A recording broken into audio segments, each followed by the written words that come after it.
Oye, Escanio, ya, ok. Y en ese escenario, tomando en cuenta las variables coyunturales y aquellas de más largo aliento que tú has descrito, ¿qué es lo que pasa aquí? Porque en Europa se dio este debate, e incluso en términos editoriales, en columna, El País lo reflejó y otros diarios durante mucho tiempo en dos tesis, si tú quieres. La tesis más moderada que representaban los socialdemócratas en Inglaterra, donde se decía que la crisis de la política era una cuestión no tan grave, ya que la misma actividad iba a desarrollarse en otro tipo de movimientos de carácter ambiental, ciudadano, en fin. Y la tesis más radical, la de Chantal Mouffe, que en el fondo lo que decía es que el viejo ideal de que se está oscureciendo la política es una falacia y esto va a reventar. Y en la medida que no haya mecanismos para conducir estos procesos, vamos a terminar, como ha sido el caso de algunos fenómenos migratorios, en escenarios de violencia y otros. ¿Qué es lo que está pasando en Chile? Porque se hace mucha cuenta de redes sociales, de movimientos ciudadanos, sobre todo el tema ambiental y otro. Yo creo que nos hemos entusiasmado rato en demasía con lo que ahí está sucediendo, sí, pero no hay todavía ni siquiera un tipo de reemplazo, incluso por las dinámicas que ahí se dan de lo que es la representación política. No, pues de ninguna manera. Yo creo que habría que echarle una revisión a la teoría política, que a ti te gusta tanto por lo demás, a la luz de Medio Oriente, ¿no? Porque en Medio Oriente lo único que no ha reventado es justamente la democracia, o sea, Israel. No hay ningún otro país de la región que sea democrático como Israel, ¿verdad? Y que no esté ya bajo una ebullición inmensa, partiendo por Gaddafi, que es una cosa inconcebible. Así ¿no? O sea, yo tiendo a pensar que, más con los ingleses, digamos, que las democracias tienen sus defectos casi, como te diría, inherentes, ¿no? Que pasan por ciclos, ¿verdad? Con de mayor acercamiento, menor acercamiento a la sociedad, por ciclos de prestigio o menos prestigio. Es cosa de ver lo que pasaba en la propia Inglaterra con el primer Blair, ¿no? Había una especie de exaltación de la política, ¿no? Tiene mucho que ver con los liderazgos también. Pero si trasladamos esto a Chile, yo diría, para volver a tu pregunta inicial, digamos, si viene un extranjero hoy día, lo primero que diría es, ¿y dónde está la derecha? ¿No? Porque este es un gobierno que me han dicho que es de derecha, pero resulta que sus proyectos son todos de centro-izquierda, ¿no? ¿Dónde está la centro-izquierda? Lo sabemos todos, está derrotada, demolida, digamos, tratando de recomponerse, en fin. Lo más raro... O lo que es peor, que si preguntáramos a un forastero dónde está la centroizquierda, quizás nos contestarían el gobierno. Sí, claro, lógico, claro, efectivamente. Ahora, a mí me parece que lo que hay ahí, oye, lo que ha pasado este año, que es muy raro, es que, primero, el año pasado costó entender al gobierno nuevo. Costó que se instalara, que pasara el terremoto, digamos, que Piñera repitiera una y otra vez sus conductas para que empezáramos recién a definirlo. Y yo creo que todavía no hay una interpretación ni del gobierno, ni en la concertación. Esto lo ¿interpretación de qué? ¿De qué pasa? ¿De qué hay? Mira, tenemos una situación de crecimiento más que expectable. Sin duda. Es una estabilidad macro, digamos, perfecta. Tenemos el desempleo bastante controlado, ¿no? Nuestro comercio exterior solo parece crecer. Estabilidad institucional bastante alta, no es perfecta, pero bastante alta. Y tú dices, y sin embargo hay un cierto malestar. Es ostensible en que el presidente no tiene una alta popularidad, o no tan alta como él quisiera. El gobierno tiene una evaluación oscilante, pero anda por ahí. La oposición tiene una mala evaluación. Y yo en esto suscribo la tesis que propuso hace algunos días Roberto Méndez, ¿no? El problema es la economía. ¿Y qué parte de la economía es la inflación? El hecho de que tengamos inflación desde hace un año, estamos con brotes inflacionarios hace que la gente se deprima en sus expectativas. No es lo que está viviendo inmediatamente, sino en cómo va a estar el próximo año. No necesito explicarte cómo golpea el bolsillo de una clase pobre, digamos, el más mínimo alza del pan, del Transantiago, de todo esto. Y eso está ocurriendo durante todo el año, el alza de los alimentos, que es muy notoria, ¿no? Tú hablas con un trabajador, con un obrero, con un poblador, y lo primero que te dice es que subieron la lechuga, que subió el tomate. Bueno, entonces, efectivamente, el déficit para interpretar eso, ¿no? ¿Por qué el estado de ánimo ha impedido, yo creo, que al gobierno trabajar bien? Y por eso está lanzado en una especie de onda populista, ¿no? Y a la concertación articular la oposición. El tema de la inflación, reconozcámoslo, es más difícil para la concertación, ¿no? Porque es más difícil proponer control de la inflación desde ahí, ¿no? Pero no, a mí me sorprendió esa lectura que hizo Roberto. A mí también, pero hay algo que no me cuadra en eso, que al final los fenómenos políticos son también representación de realidades conscientes, es decir, toda esta discusión media pelotúa en torno al relato no es sino la búsqueda consciente de qué es lo que nos está pasando, que pesa todo esto, no funciona. Sí. Ahora, hay explicaciones respecto de por qué el gobierno de Piñera no ha logrado instalarse en gloria y majestad, particularmente en la empatía con los ciudadanos. La primera y más obvia, yo creo que tiene que ver con el propio presidente. Sí. Hay un tema de carácter, de falta de conexión, de incapacidad de empatizar, de ponerse en lugar del otro, que yo creo que es una cuestión recurrentemente más importante hoy día en la política de lo que era hace 10 años atrás, particularmente después de lo que fue la gestión de Michelle Bachelet. Hay también un tema de expectativas, entre más alto se cae más fuerte. Yo creo que con excepción de sus hijos, espero que sea una excepción, nadie votó por él por simpático. No, yo creo que ni siquiera sus hijos, para serte franco. Claro.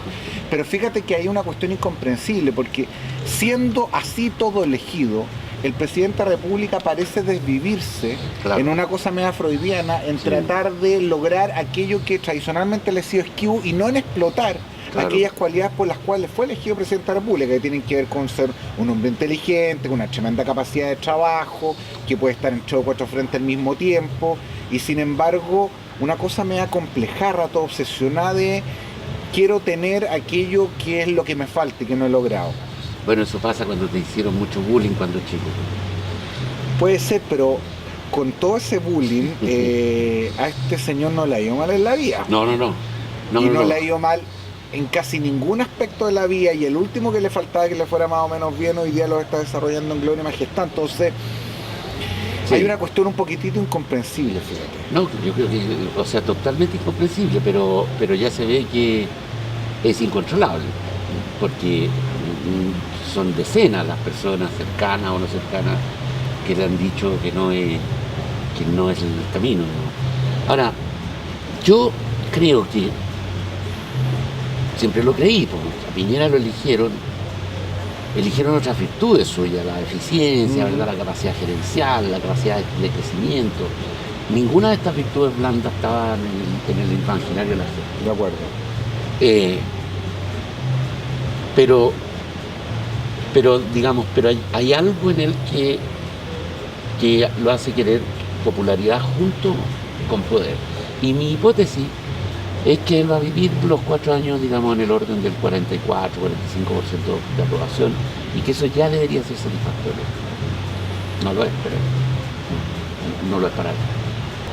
Abuelo Pájaro, si esto sigue más o menos como ha ido hasta ahora, ¿cuáles son los cálculos de lo que debería empezar a pasar el próximo año? ¿Cómo se delinea el escenario? La impresión que yo tengo es que, dado la estructura de la política chilena, ¿verdad?, desde el sistema electoral hasta el sistema de partidos, es mucho más probable que haya un segundo gobierno de derecha, muchísimo más probable. Creo que hoy día, si tuviera que apostar, sería 70-30. De acuerdo.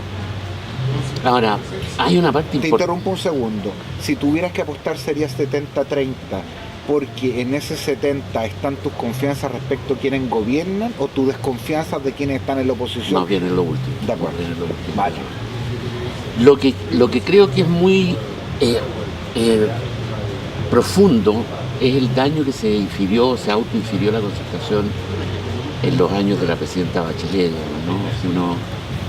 Si uno mira la historia de la concertación hacia atrás, hay mucha polémica entre los autos flagelantes, los autos complacientes, y eso estuvo siempre en el corazón de la concertación, ¿no? Pero cuando se empezó a ir la gente, que eso ocurre con la presidenta, no antes, nunca antes, ¿no? Tú dices ya, esto no había ocurrido antes, para esto había capacidad de castigo, ¿verdad? Habían lealtades mínimas, y había no sé si un equipo, no sé si llamarlo un equipo, pero había un grupo de gente que aseguraba, digamos, el sustrato común en el cual se mantenía la discusión. De acuerdo. Ese grupo desapareció, yo creo que en buena parte expulsado por la presidenta, en una muy importante medida expulsado por ella, que se atrincheró en su grupo de asesores, digamos, de más confianza, digámoslo con todas sus letras, en su grupo de amigos. De acuerdo. Amigos y amigas. Y dejó a los partidos un poco al arbitrio del azar, ¿no? Sin percibir que eso iba a tener un costo mucho más largo que el de su gobierno. Probablemente, como pasó, ese cálculo era correcto, su gobierno salió bien, pero la concertación perdió la elección. Es una tesis bien sugerente, que es decir, claro, que los gobiernos de la concertación, la administración instalada en la moneda funcionaba como una cierta fuerza centrípeta. Claro, totalmente. Que ordenaba la discusión de toda esta fauna, este zoológico que es la concertación. Claro. Y que probablemente el principal pecado de Michelle Bachelet fue haber operado al revés, como una fuerza centrífuga, es decir, claro, fue una jefa de gobierno, una jefa de Estado, pero no fue una jefa de coalición. No. Ok, para ser abogado del diablo, sin embargo, uno podría decir, esto es una crónica de una muerte anunciada, porque ya durante su campaña, ella venía advirtiendo, probablemente no en el nivel de sofisticación del discurso, de la profunda crisis de los sistemas de representación política, y que ella misma era la evidencia de que algo se había quebrado. De hecho, llegó a ser presidente, como ella misma lo declaró, una mujer que nunca lo había soñado y literalmente se saltó la fila de varios otros que habían tradicionalmente hecho. ¿Cuánto hay de una revancha legítima o de las circunstancias respecto de lo que ella misma predijo y anunció y pudo haber sentido que nadie la escuchó, ni en la campaña e incluso en el gobierno? Fíjate que yo me acuerdo haber visto algunos focus en esa época que eran impresionantes. Cuando el gobierno lo hacía bien, era mérito de la presidenta. Sí. Y cuando las cosas salían mal, eran sí. los políticos, sí, incluso sí, los que estaban en el gobierno, que la boicoteaban. Entonces, era muy fuerte el sentido común de crítica hacia la tradicional representación política en contra de esto relativamente nuevo, más fresco, más fácil, menos asible. Te lo pregunto de otra forma, ¿pudo haber sido de manera distinta? Si ella hubiera invertido el capital político que tenía, que no era poco, para que las cosas hubieran sido diferentes, ¿hubiera tenido un resultado significativo, te parece a ti? Mira, pucha, eso está bien complicado, ¿eh? Está bien complicado porque uno dice efectivamente dónde está el huevo y la gallina. No, yo más bien te diría que lo que yo siento, lo que pienso, sin que tenga ninguna base factual, digamos, es que a ella no le gusta la política. No le gusta la política. He escuchado eso alguna vez también, sí. O sea, es alguien a quien que detesta, digamos, el mundo de los parlamentarios, de la negociación. Probablemente le gusta la forma particular de política que practicaba el Partido Socialista en la clandestinidad más encima, no en el público, digamos, ¿no? Porque ahí la lealtad era muy estrecha, se vivía de mucho vínculo afectivo, digamos, ¿no? A veces podías pasar un poco más, un poco menos a la lucha violenta, pero eso te une, ¿no? De acuerdo. No te separa. Es un elemento aglutinador, sin duda. Claro. Entonces, yo creo que el problema es que llega a la presidencia una persona a la que no le gusta la política, ¿no? A diferencia de lo que tú puedes decir de Lago, de Elwin, incluso de Frey, ¿no? Y por lo tanto, claro, yo no me atrevería a asegurar si es por venganza o por inevitabilidad, pero el hecho, claro, es que ella es la primera presidenta que llega sin que sepamos que iba a ser presidenta. De Elwin lo sabíamos, de Frey lo sabíamos, de Lago lo sabíamos. sea, sin el destino manifiesto, digamos, ¿no? Y segundo, claro, la primera vez que llega alguien que viene por las encuestas, ¿no? Que no viene por la ruta pedregosa del interior. Yo siempre creí que la candidata coherente de la Concertación era Soledad Alvear, que pertenecía justamente a este grupo aglutinador, digamos, este grupo ¿verdad? Pero bueno, fue uno de los últimos errores del presidente Lago, ¿no? Adelantarse a nominar a Bachelet. Así es.